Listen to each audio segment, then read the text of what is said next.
Écoutez, depuis le début de la pandémie, on a vu le retour des sacs en plastique dans les supermarchés, aussi l'apparition des gants et des masques jetables, et ça, c'est sans compter les produits chimiques qui entrent dans la composition des désinfectants.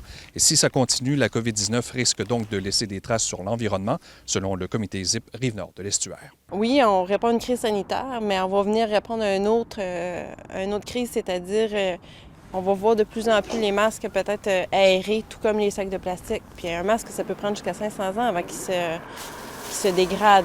Ça prend un certain temps avant que des bonnes habitudes s'installent. Donc, avant que ça revienne, là, le sac de plastique, il est là pour combien de temps encore? Avec le COVID, ça peut prendre des mois, sinon des années. Du côté de la ville de Bécomo, on repousse jusqu'en août 2021 l'application de la politique pour bannir le plastique à usage unique dans les bâtiments municipaux.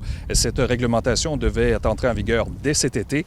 Il y a plusieurs raisons qui expliquent ce report, dont la particularité du Drakkar qui ne peut pour l'instant se permettre ce virage et aussi la nouvelle consigne sur les bouteilles d'eau que Québec a annoncé plus tôt. Là, ça vient brasser les cartes. Le maire de Bécomo est donc conscient que le contexte entourant la COVID-19 pourrait causer des torts pour l'environnement. On espère que c'est un comportement qu'on va garder dans un contexte spécial, bien spécifique de la COVID-19, qu'on reviendra par la suite à des habitudes, je dirais, de récupération, d'économie circulaire, de réutiliser des objets, d'avoir des gants, des masques qui sont lavables, qui sont réutilisables.